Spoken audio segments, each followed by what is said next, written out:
the vault, high atop the pastoral center of the Diocese of Camden, you're listening to Talking Catholic.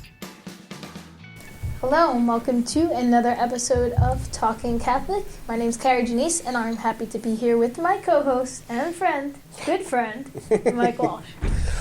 Oh, Kari, do you know what I forgot to do today? I What? promised you cookies. No And way. I forgot the cookies at home. So we're here in my office space that we so often like to come to record.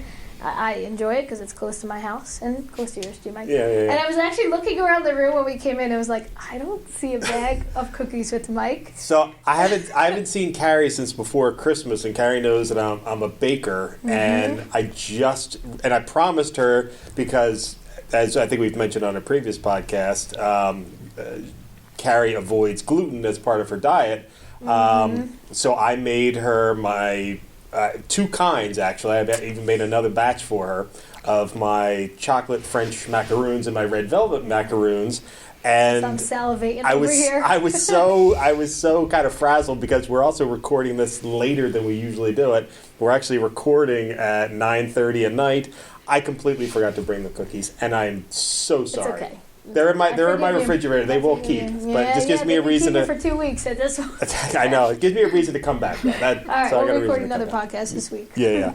So Kari, this is the first time we've actually been in each other's company in a while. It's the first time we're recording, and you know, one of the things on our last episode I wished for is we could have more in persons.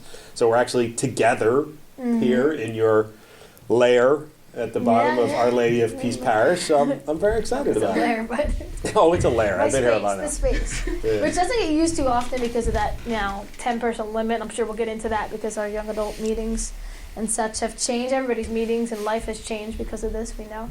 So it's nice to actually be in a meeting space again because usually I typically would be in this room 2-3 times a week for meetings, and now I haven't been in it for months, so it's cool to be back here with you. It was very clean when I came in, so it's obviously you haven't had young people here to mess the place up for a while. That's probably part of it. But it is actually great to be in your company again, and we also kind of put this together very quickly. A mere few hours ago, we were talking about episodes to do, and you said, "Oh, I'm having my young adults meeting today. Why don't we invite a few on and we'll chat with them?" So you pulled that together, and very excited about that. Yeah, thank God for these wonderful young people, willing and able. Before we actually introduce them, do you want to talk about Acts a little bit? And tell me what that is? Yeah, so Acts, of course, is a book of the Bible, the book of Acts, and that's what our group was named after. But we also have a little acronym for it, Aspiring Christians or Catholics Taking a Stand. And this group started back when I started here at this parish now, 12 years ago, 11 years ago, 2009. So that's 11 years? Yeah, something like that. Sure. It's hard to do the math. Well, it's 2001, 2009, so we're actually 12 years. 12 years. This June will be 12 years. Yeah. There you go. So started June of 2009. I had just come to the parish and as a youth minister. And I was here 2 weeks, and Father Maz was like, I think we should really start, Father Maz is my pastor, we should start young adult group as well. And that made me nervous because I was like a young adult myself at that time. I guess you could say was a young adult, right? I was 26, 27, around there. And, now our young adult group actually goes to 28 years old. At the time it went to 25 years old, 18 to 25 years old. So actually where our group is now and how old I was, I would have been a member of the group looking back. But that kind of evolved through the years. So the group started because there was many young adults in our parish. We saw them coming to Mass. We wanted to kind of give them a community, not just for stopped at high school, but somewhere else to go after, and for those that were part of the parish already as young adults, to come to grow in their faith. And it started with a meal for the first meeting, a big meal, and an invitation to that meal. And that's how it started. We had about 20, 25 come out for it, and we kind of started off on a kick of let's serve a meal every meeting, and the food will get them, and then after that we'll plan some topics and things and service. Yeah, that faded after like 6 months. Sorry, guys. Everybody here wasn't a part of that. It was nice to look back on. We had some really good meals, too. But now it is just a group with some snacks. Pre-packaged now. We don't even have unpackaged snacks anymore. Nothing homemade. But yes, the group started to really form these young adults, and we quickly put into our schedule a retreat that summer which was great, which really solidified that group. There was a lot of core members. Some of them are now married. They met at the group with kids. Others have been in the seminary. Two that were part of the group are now priests, Father Anthony Fonte and Father Josh Nevitt. Three, and Father Peter Gallagher, although he wasn't part of the original group. So it's amazing to see the fruits of it at this point. Of course, it's evolved and changed over the years. So, of course, the age group has changed from started 18 to 25-year-olds, and now it's 18 to 28 years old. And honestly, when people turn 29, I don't say, okay, you're kicked out. You know, if you feel comfortable staying and it's your community and you're getting something out of it and it's not weird, then we let you stay. And that has worked in some cases. And it's really great. And it's great because we have such a strong high school youth group that it gives those students somewhere else to go next. Yeah. And, you know, in light of COVID recently, which is really going to be our whole topic on how these young adults have kind of navigated their faith during these times, I've seen, in light of that, you know, just them needing this faith and having it and having an opportunity for that and having a community that's still consistent in their life.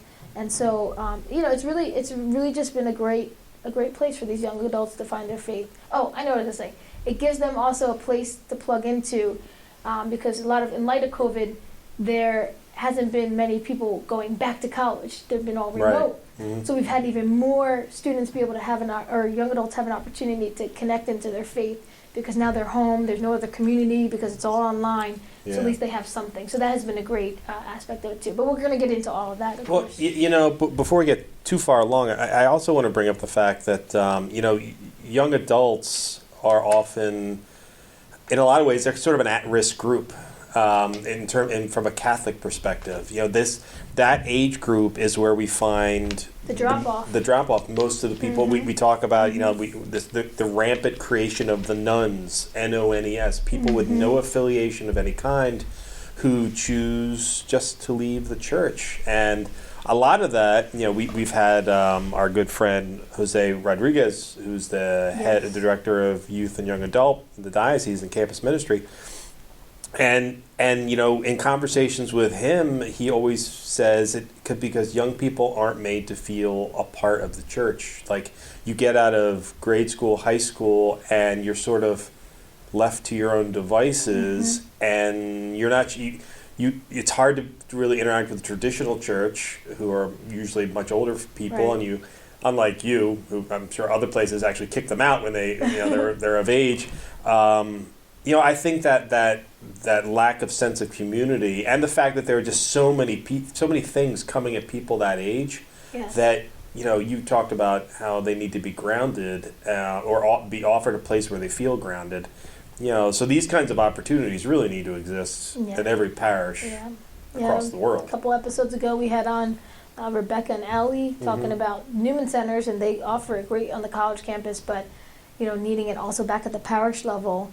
And, you know, we'll get into how some of these young adults come from all different parishes. You'll hear when they share where they're from because there isn't something close by maybe for them. So they're willing to come. We've gotten people as far as Pennsylvania and Delaware coming to our group because of them not having anything. So I'm thankful that we're able to offer it here and that people can come and feel, you know, welcomed and a part of it. So that's really wonderful. It's been great for us. So, Kari, who is with us? Yeah, so I'm talking about them. So we have a nice crowd of young adults. So I'm going to let them each introduce themselves. Hi, I'm Theo Deluhery. I'm a seminarian for the Diocese of Camden. I'm a first college seminarian, and I go to St. Peter's Parish in Merchantville. Hi, I'm Yailyn Nuñez. I'm a part of St. Clair of Assisi Parish, and I've been an ACTS member for a few months now. Hi everybody, my name is Kimberly Pacis. I am a parishioner at Our Lady of Peace Parish, and I just live right around the corner from here, so I don't come from far. Hi, my name is Martin Deluhery. I am a member of St. Peter's Parish, and I've been part of ACTS for actually about a year now. The ACTS retreat was the first ACTS thing I went to, and that was last January. Nice. And Theo, one of our seminarians, and Martin are brothers. You might have picked up on that from their last name being similar. So nice to have a group of brothers. And your two sisters, who are older than you, were a part of this group as well. So it's interesting to see your whole family come through the program. So, you know, Kari kind of mentioned it early on about how a lot of people come from far and wide. So I'm kind of curious. I guess this may be less of a question for Kim, who She can throw a stone to her house from walks up the street. I really can. So I guess maybe for the folks who come a little further, how did you find out about this place, and B, like, what intrigued you to come to it, whomever? Yeah, Theo. So it was actually a home. So I'm homeschooled. Well, I was homeschooled through high school, and another homeschooled friend and family. They came here. They're the Rooneys, and their son Jason Rooney and his siblings also, just like my siblings. They went through the whole JP2, which is the high school youth group, and he's also an ACTS member, and he pretty much introduced us to Kari and to OLOP and everyone here, and since then I've been part of it. My brother's been part of it also. My sister's been part of it, and we live out in Medford, and we made the trip because it was worth it. It was really worth the trip to come here to be part of a youth group. We were never part of a youth group back in North Carolina, where I was from, where I was there before, in New Jersey, and also in Iowa. We were never part of a Jesus Fish type youth group either, which was the grade school youth group here at OLOP, and I think that's what really kept us going here, is because we learned so much from it. We grew, made friends here, so that's how honestly I kept coming here, and that's why I keep coming back. Mm-hmm. For me, it's definitely been a little bit different, an interesting way actually. At the beginning of COVID and quarantine, my best friend and I made sort of like a promise to each other. We're taking this time to grow much more in our faith, and I just started seeking different ways in doing that. And so one of the ways was heading to Facebook, and I'm part of not program, it's like a group, a social media group known as Blessed is She for young women, and I'm a part of the Eastern Coast group. And I usually don't post a lot, but I guess I just felt something that day, and I posted on a forum, and I was like, hey, does anyone know of any young adult Catholic groups in order to grow much more in my faith? Because I needed that Catholic-centered group, and I got so many replies back. But there was one person specific, very nice. She said, I'll connect you to my youth minister, which is Kari.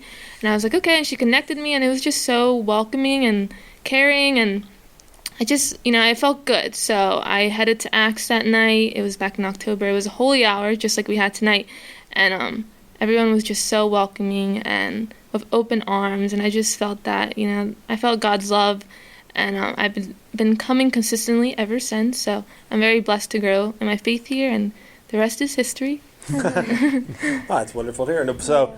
So Kim, as someone who didn't have to travel that far, I'm kind of curious. What drew you into?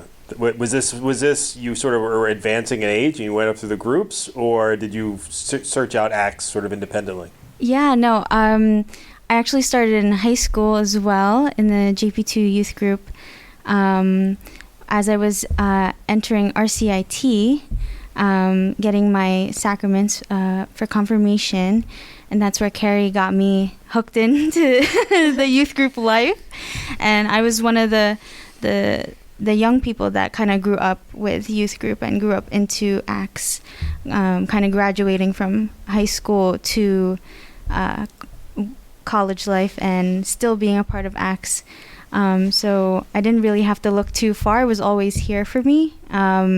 Which I guess made it really easy for me. So very grateful and blessed for that. That's wonderful. That's excellent. So like my brother Theo said, my sisters were involved with it and Theo was involved with it. So I started going to the youth groups. And I've told Kari this before, like I used to really not like going. My mom would always be like, Martin, you should really go. It would be good for you. And now that I look back on it, honestly, it was almost like, Jesus, like just calling me, like, this would be really good for you. And eventually, I think it was the 2019 retreat JP2 had. That's where I really opened up. I got to know a lot of people. And it's not just the people, but like before Kari had her kid, she really made everyone at youth group, like, her kid, like she wanted you to succeed, but not like, you know, maybe your mother wants you to succeed in like school. She wanted you to succeed in your faith. So that's one reason why I kept coming back. And then after high school, Acts was just like the next thing up, and not just the next thing up. I really needed that, you know, thing to go to help me stay in my faith. So that's why I continue going to Acts. So yeah. Now, Martin, even though I've had my child, I still want that for you. Thank you. Yeah, thank you. Yeah. No, I want it for him too, John Paul, my son, but I want it for everyone still today. Thank you. Yeah. Wait, I'm confused. You want all these people to be your kids? No, okay. I mean, my spiritual children. There you go. Watch them grow in their faith. You get a lot of tax write-offs if we are your kids. I'd have so much COVID relief checks right now. Oh my gosh. Oh, too bad that's not the case. So Kari, I mean, you know, hearing these stories about what people draw in and thinking back to how you began it, I have to imagine then when COVID hit in March.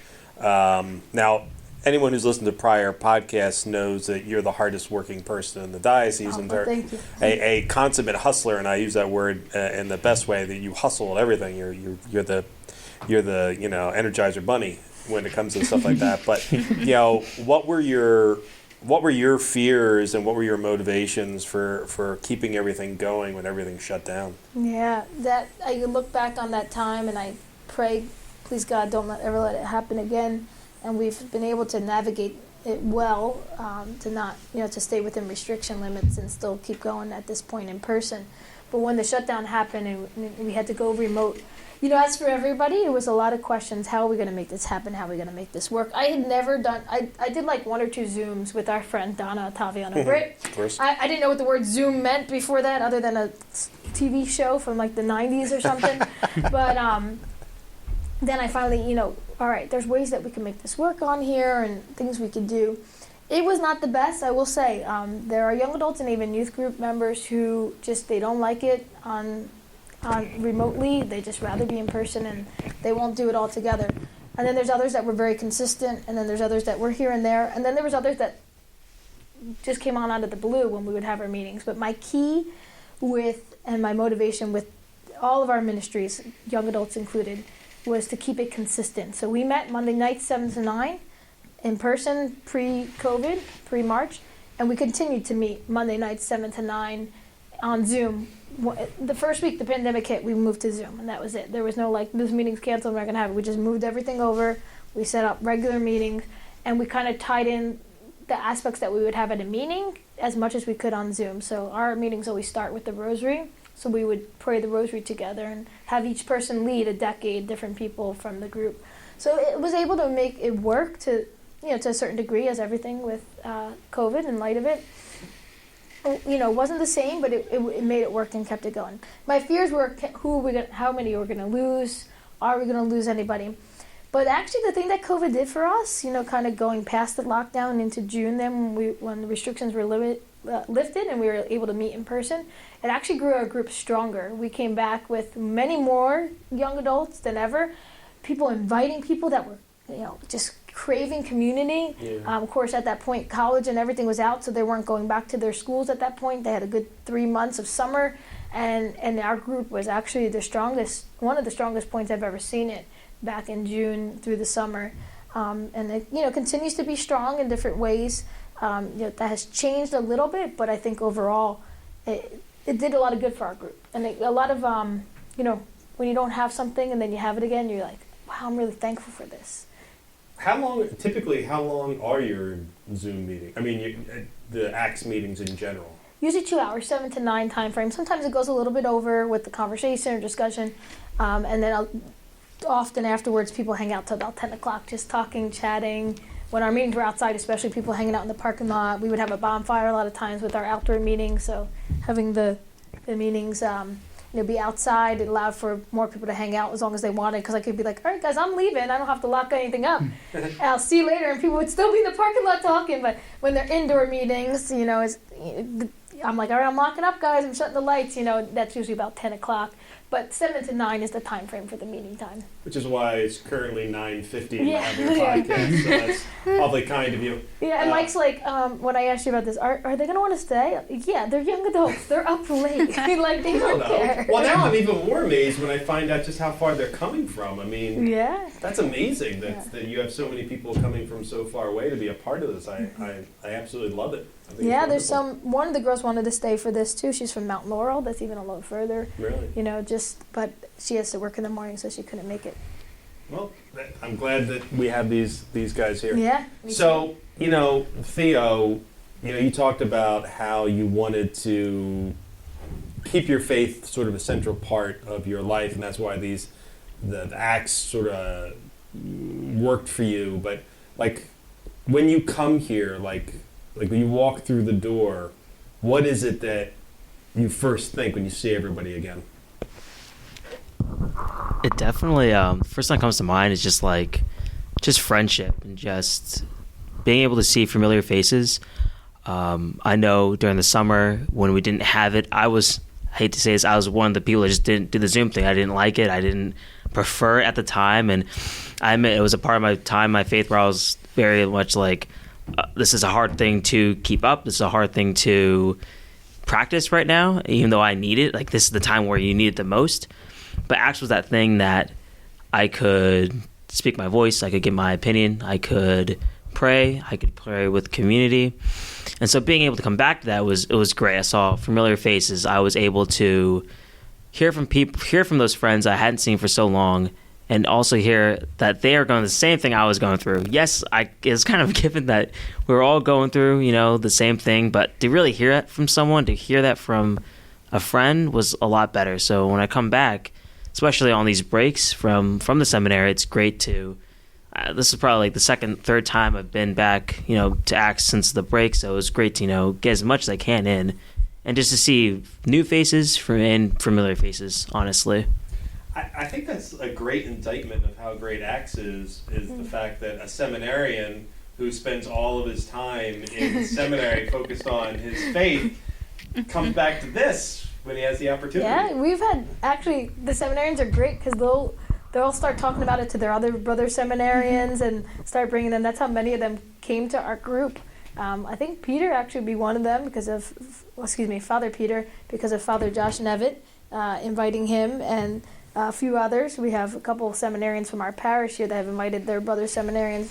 It's been amazing to see that happen and them invite them, especially to our retreats. They really do. We always let seminarians come for free on our retreats, so that's always a nice enticement, although the catch is they have to serve for all the holy hours and mass and such, but they're great about it. I mean, that's what they do. That's what they're training for. But exactly. It does speak to a nice testament for our group. That's another thing that's good to hear. Yeah, I love the fact that how many seminarians have come through now? Roughly? Including those that okay, leave. I didn't know which way you were going with No, listen, people aren't... Over 10. Okay, over 10. People get so hung up on this thing about... We talked about this... for the diocese, I don't know how to answer that question. Listen, we talk about this on several podcasts now, that when people decide to either leave seminary or leave the convent or something like that, that's not necessarily a bad thing. No, that it's means part that of discernment. there wasn't their calling of it. And when I would talk to Father Romano, our previous vocations director, about this, he said, obviously it made him sad, but he said, I always knew that there was a Catholic gentleman going out into the world. It's very, very true. Very true. You have produced a lot of great Catholic gentlemen and a lot of great Catholic women along the way, and I think that's impressive that a group like this that's been around for, what did we say, 12 years? I think that's the math. Almost 12 years. This June, 12 years. Yeah. Has produced 10 seminarians. Yes. And just out of curiosity, any women religious, or at least discerning? One is in the Dominicans, Sister Liliane, formerly known as Nina Camioni. She's there now in her second year, I believe, maybe somewhere around there. And then we have one in serious discernment. She left for a little while, but she's going to be going back in very soon. And others around this table in discernment. Well, you speak openly about it, I know, Kim. But yeah, and several others too that it's on their heart. So yeah, it's not just the men going into the priesthood, it's religious women as well. It's beautiful. Yeah. So Kim, I mean, you're someone who's in this discernment process. I mean, did your youth group and then the Acts group sort of support that? Is that something that kind of like helped pave the way, you might say? Yes, definitely 100%. Because before my little reversion into the Catholic faith, I didn't have my faith altogether, always been Catholic, but because of going to youth group, those seeds were planted for so many years. And it really took time for them to unfold and grow. But because I had like this foundation and this continuous nourishment from being in a community of young faithful Catholics, I'm able to discern like confidently in my faith. Yeah. I love that. Beautiful. I love that too. If I had a heart, that would give me chills. Oh my God. Yeah. He's sitting next to the Grinch here. It's going to grow 3 times by the time this podcast is over. No, it's not. So Kim, just to sort of go back with you, I mean, your discernment process probably, I'm assuming involves a lot of spiritual focus, right? Yeah. And we've talked about how this sort of laid the groundwork for you. And Theo, you kind of mentioned this as well. Like, so you're home from studies for a few weeks, and you go out of your way to come back to here. Is it because, I'm just curious, is it because of the communal aspect, or is it because it's a slightly different spiritual focus than you would be going through in your other discernments? And both of you can answer that. You first, Theo. So for me, it's actually, I think it's different coming back. So coming back, I go here honestly, because of that communal aspect, but because it's a community of prayer and of faith, because that's what I'm coming back from. I'm coming back, I'm going back to a community of prayer and a community of faith. So that's why I needed it so often and so much, I think. So that's why I come back now, definitely. Yeah, I definitely, the community of Acts and our parish that it provides is really like what helps keep me grounded as I continue to live in the world. I have this safe place like that I can go to. I know I'm secure in it because it's here for me, and it's always been here for me for years. And as Acts continues to grow, I've been coming since I was in high school, like I said, in our youth groups and now in Acts. And we're still growing and we're still transforming and changing, and it's always different. And especially with COVID now, it's just a completely new, I don't even know what it is. Like, it's just incredible what the Lord is doing with our young adult group. I'm so amazed by it. So it's an ever-evolving like gift, I would say, that I know I just can't miss out on it while I'm here. So true, yeah. And just to kind of comment a little further on the discernment and what Acts does, I think the spiritual aspects that it offers, with especially the connection to our pastor, Father Maz, and even our other associate priests, but he offers and they offer spiritual direction to many of the young adults, and I think that's a key part of discernment, is having a spiritual director. Let it be somebody at your parish or at the group that you're attending, but that spiritual direction one-on-one with our priests have really helped form them. And a lot of that starts on our retreat weekends. We have them twice a year, once in January and once in July. This one will be slightly different. We won't be going away anywhere. We're just going to have it at the parish in an evening retreat. But during those retreats, the priests that are there, let it be Father Maz or another one. We've had others through the year. We've mentioned Father Michael Romano. He's been there for some of our retreats. And Father Peter Gallagher, Father Josh Nevin, and a few others through the years have offered their services as the priest there. And it's such a weekend away that it allows for a lot of time to be able to have this one-on-one time with a priest and talk to them, let it be in confession, in the context of confession, or just, Father, I would like to talk to you about a few things, or I'm thinking of the priesthood, or whatever conversation comes up on their hearts over that weekend. So it's like the right time, the right place, the right moment, because their hearts are open, it's a retreat, so many things are happening there, and then there's the availability of the priest. And then just kind of spills over from there. Okay, well, when you come back, let's set up some time to talk more about this, or when we get back from the retreat. So it allows for that And that's where I think we've seen the fruits come because of those moments, because of those opportunities that would not take place if you don't have a group. Because if you don't have a group, who are you going to take on retreat with you? You know, so That's true. it's all part of it. You know, it's all part of that year in, year out scheduling. And again, now in light of COVID, making it consistent, making it keep happening, allowing it, working within the regulations to make it happen so that we don't lose that and don't lose the souls, really. You know, I don't think I've ever been on a retreat like that, come to think of it. Oh, you'll be a guest speaker in the next one. That sounds like a terrible idea. Does sarcasm work in spiritual retreats? Hey, I told you, you're a lot like my husband in that. I think that's why we get along. Probably right. They all love him for his sarcasm, that's for sure. That's because you can't have two people. That's No, yeah. Well, he doesn't come anymore because of John Paul. So, Oh, of course. Yeah. So Yanni, so you're sort of the new person in this at this table anyway, in terms of Acts, and you mentioned something earlier, which was a connection to another spiritual group that you were a part of. The question I have for you is, as a young person, you know, how have you been able to stay focused and fixated on your spirituality in a culture that, the American culture, where it seems like everything is trying to draw us away from our faith? Definitely. As a recent graduate from college, that was definitely a common theme that I saw in my university.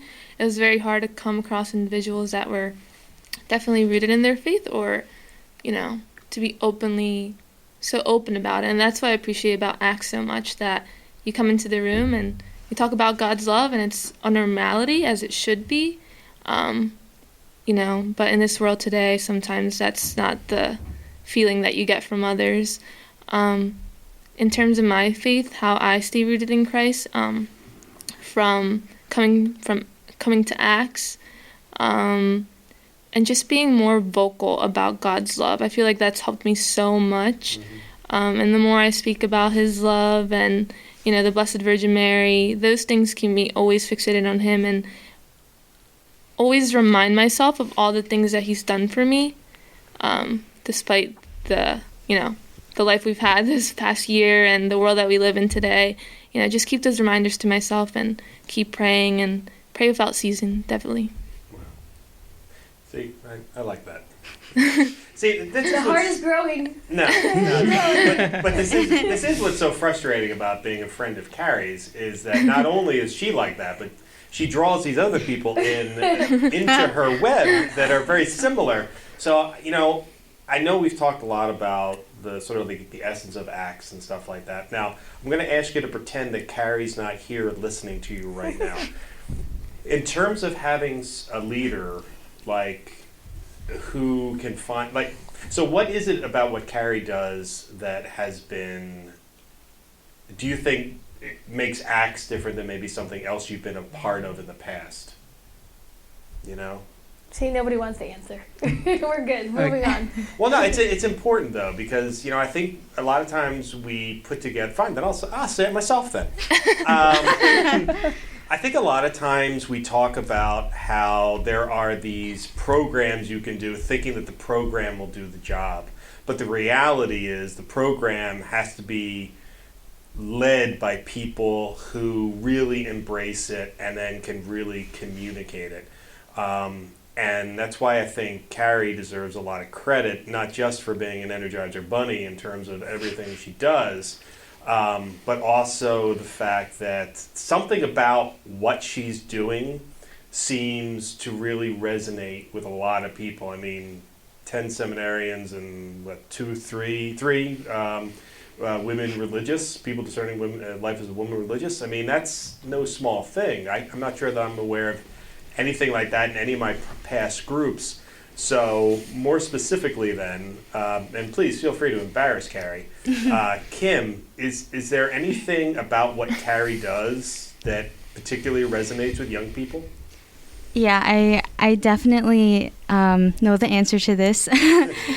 There's many answers, but for me, she never gives up on anybody, and she's very one-on-one with every single person that comes through, no matter what age, from the the really young kids in elementary school to the young adults.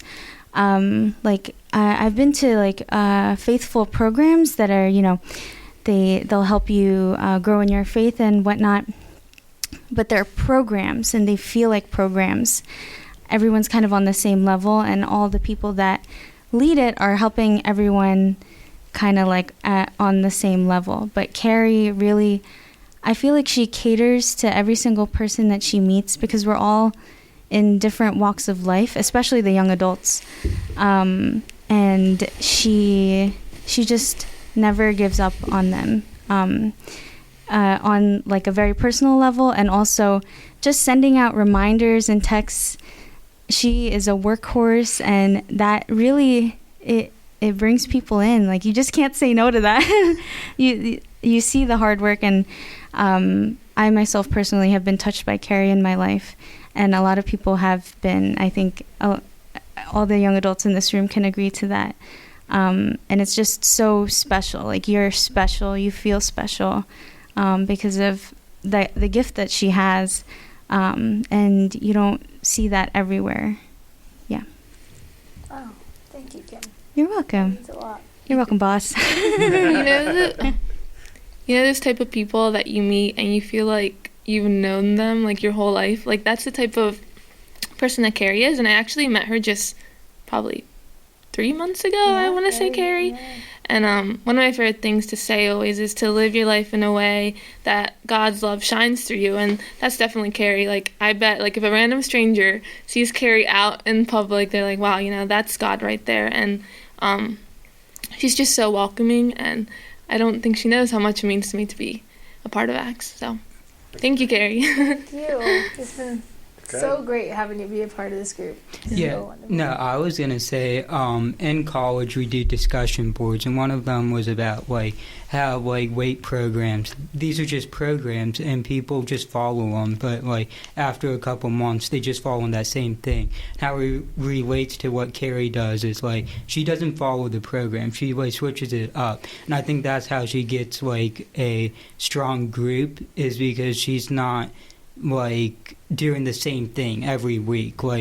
My own parish, and not to call them out or anything, but sometimes some of the groups they've gone through numerous amounts of youth group ministers, and I'm once again not calling them out, but it's felt more like a program than Kari does more of what do we need to do this week that would, help these kids, versus okay, we did it last week, so it might work this week. Let's do that again.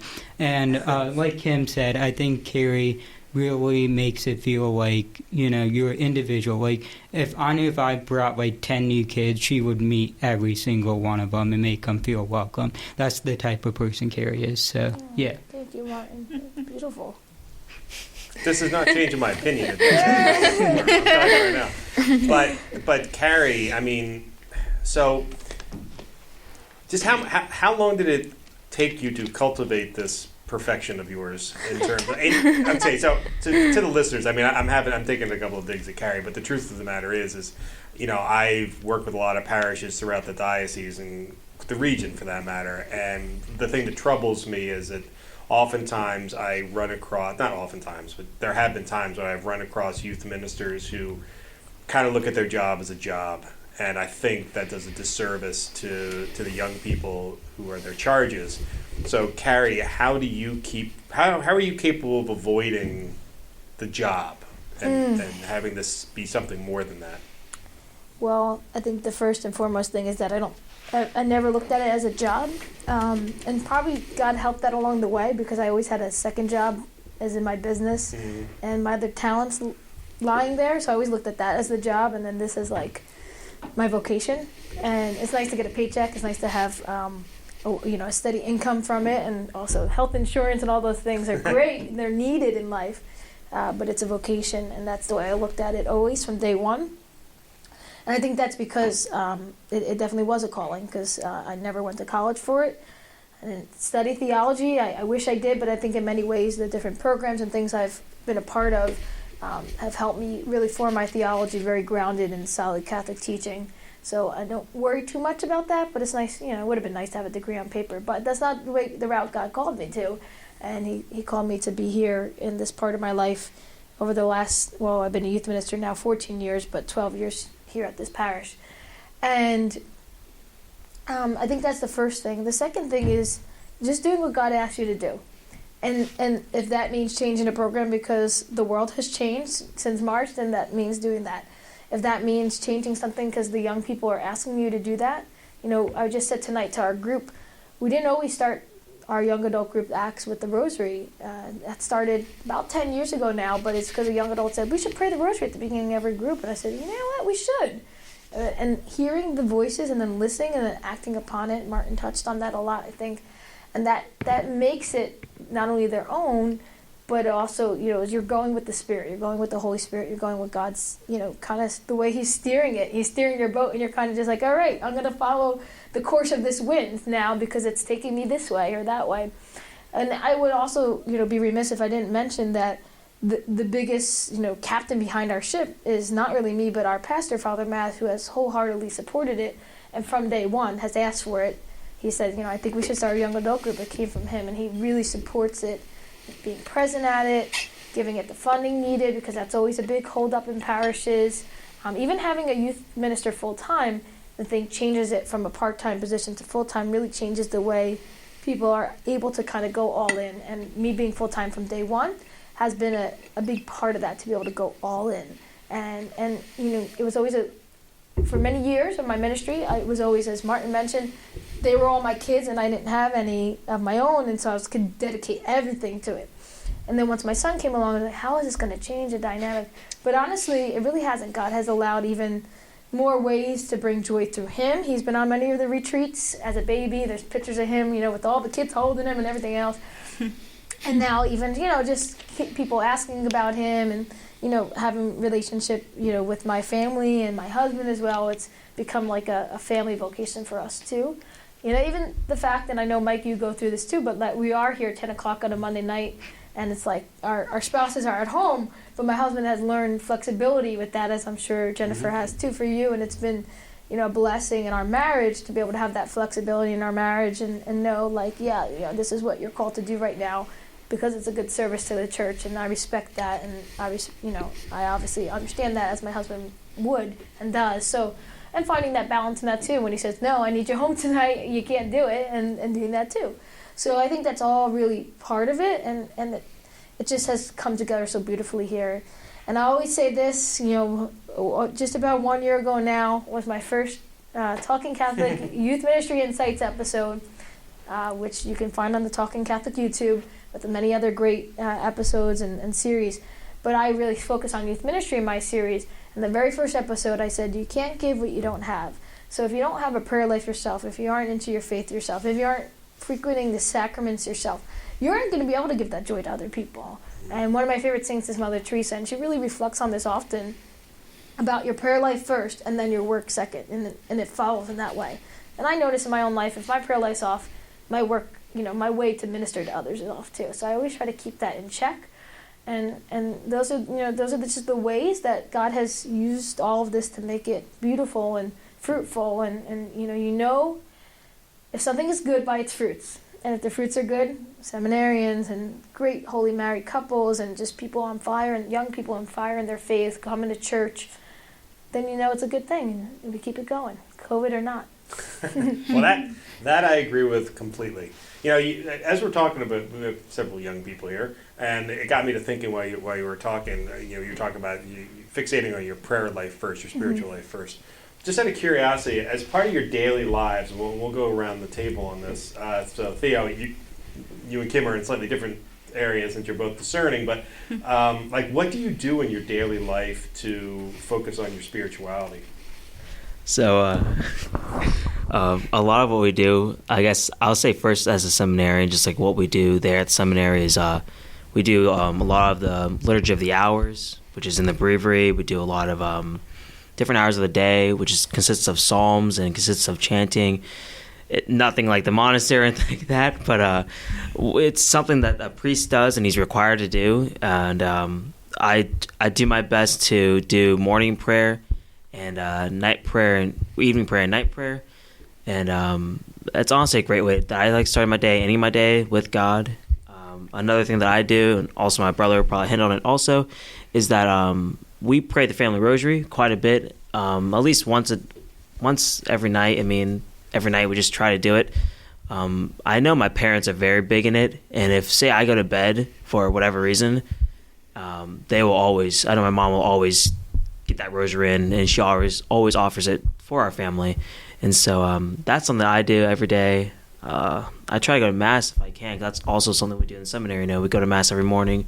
We have a chapel there, but if I can't go to Mass, you know, I try to just do the best I can, honestly. Right now, the circumstances that it's in, it's tough. I'm going to admit it. It's tough to individually have that discipline to keep up that prayer life, to try to do 3 hours of the Liturgy of the Hours, which is like 20 minutes a day of specific prayer, along with the rosary. It doesn't sound like much, which really it isn't, but it's tough sometimes to force yourself to do it. But for God, always for God, and for the greater discipline that you're going to get and the graces you're going to receive, honestly. Of course, you're saying that while literally hugging your breviary. Yes, as my mic stand, yes. So long as you're bringing it with you, you're that much closer to reading it. Yeah.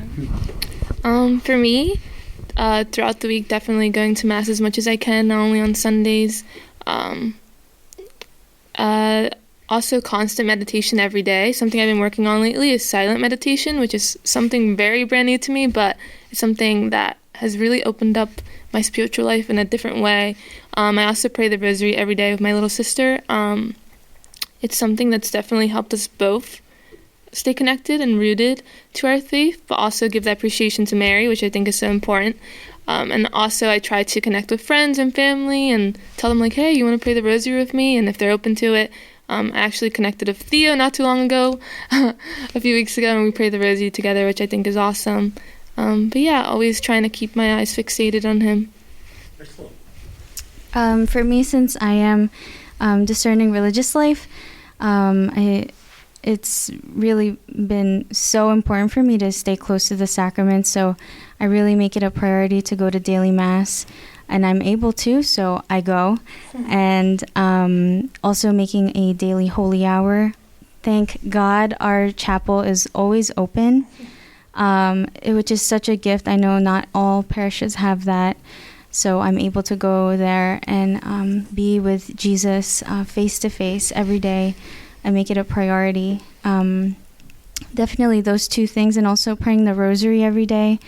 I pray it by myself, or I pray it with my mom, but I have to pray it every day. And since I do go to Mass every day, I hear our pastor, Father Maz's homilies pretty much every day. And if you know, you'll know you really should be praying the rosary every day. So it's really been just part of my daily rhythm to do those things. And if I can, also the Liturgy of the Hours throughout the day. But definitely those things are essential to my everyday life. Martin?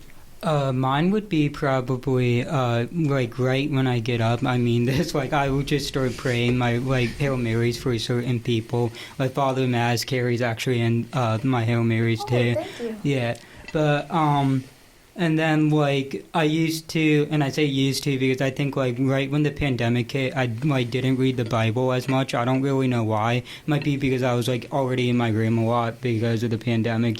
Trying to get away from your family. I think we can all resonate with that. So I don't know. I just stopped doing that. But that's try to read the Bible. We have St. Mary's of the Lakes right by us, so I would sometimes get an adoration. Which is just honestly the most peaceful thing during these times. And then, like my brother Theo said, do the rosary because it's super important. We just had an Acts meeting tonight about the importance of the rosary. And I forgot to say it, but our pastor, Father Tim, said that really was eye-opening. He was wars don't start between politicians or between countries, but it's within families who don't pray together, who don't connect, and that's why the rosary is so important. And like Theo said, my mom even if we all go to bed, I know, like, if I come out and eat at 12 later, she'll be having the rosary in her hand just praying. So I try to at least do that with my family, and honestly just, like, whenever I'm getting frustrated, even just pray in my mind. So, yeah. Nice. Kari, what is your prayer life? Oh. Well, similar in many ways to the young adults. Rosary has been an important part of my life since I was a young adult. I think I spoke on that the previous podcast. But I grew a devotion in my young adult years, college years, to it, and continued it. Made a promise to Mary to pray the rosary every day, or at least try to. And I like to think I kept pretty much to that promise as much as I can. And then I have different little prayer routines throughout the day. Recently, I've been praying Psalm 91 as a prayer of focus in these crazy times of COVID, and it's a great prayer of peace and really God's promises in times of difficulty, and that has been giving me a lot of peace. So I pray that often throughout the day. Actually, I try to pray it 7 times a day. So it's a long psalm, but I have it memorized, so I could do it. I have a little rule with myself that I can't listen to music in my car unless I prayed my rosary or have said my Psalm 91. So I really haven't listened to much music. I don't know why I pray for Sirius XM radio, because I never use it. It's a waste of money at this point, because I'm not going far hardly unless I'm visiting family in North Jersey. So like back and forth to the church all the time, which is like 7 minutes each way. So it's not far. So that rule has applied a lot in my life recently. And then different prayer routines. We try to do a family rosary as much as possible. And I have a lot of different other prayer routines. I try to do daily mass. I used to go about 5 days a week daily mass. 4 days a week daily mass. I always skipped one Monday through Friday, and I never went on Saturdays because I used to be working a lot on Saturdays, my other job. But now I have like a little rule of thumb. It has to be at least 2 weekday masses, because it's a little hard with my son. Since having him, I've had to adapt my own personal prayer life in other ways. So praying with him, praying as a family. Although that's a good thing to realize, is that as you will evolve as a person, your prayer life may have to change for logistical reasons. You know, it was a hard thing for me to realize and come to terms with, but I'm at peace with it now. Like, I get it. Like, my vocation is to my family, and there's other ways I need to pray. And then I seek out like evening masses because it's a little easier to go to them. So when they're available here or anywhere else, I try to catch them. And of course, I live stream all of our masses, so I end up going to 3 over the weekend, so I make up for it there. but yeah, that's a little glimpse of my prayer life. There's different things here and there that I'm not catching, but that's a glimpse. No, that's good. How about your prayer life, Mike? Hey, Kari, we got 3 minutes left. It would take too long to get into that whole 3 minutes. I will admit that I have a terrible prayer life. Sorry, listeners, you may find it hard to believe. My prayer life is awful. My prayer life basically consists of, like most Catholics, there's a thank you prayer to God. There's a please God help me with this. And these happen daily, and then each evening I pray over my son, my wife, and our former foster child before I go to bed every night. So I mean that's kind of it, but it mostly has to do with the fact that I have a terrible memory and I can't actually remember any prayers, as we've talked on this podcast before, which is why when a priest gives me 5 Hail Marys and 5 Our Fathers at the end of confession, it's like, well, I'm going to be here an hour. I can't remember any of these, so we'll see. You got this. But anyway, I want to thank all of you for being on the podcast today. It was really wonderful. It was actually great for me to see another insight into Kari as to how her cult forms. But the truth of the matter is, I mean, I do think, and this is a danger, but I think it's a danger that Kari realizes, that it is possible to people start following a person for the person, or becoming a part of something for the person and not for the larger entity that is our faith and God and Jesus and why we're here on this earth living his mission. So I have to give Kari a lot of credit in that regard, as well as that she actually hasn't created a cult. She's created an organization of people who come together with a like-minded thing. But I think if And love the Lord. You know, Yeah. That's what it's about, loving the Lord. I very much would like to think that if tomorrow Kari gets hit by a bus, these different groups you've created will continue on. I think so. You know, and again, if it's rooted in the Lord and rooted in Him, it's of Him. It's going to happen, not because of the person. Well, listeners, thank you very much for joining us today, and to our guests, thank you very much for staying up so late on a school night. And Kari, thank you very much for making this happen. Yeah. And we'll talk to the rest of you next week. See God ya. bless.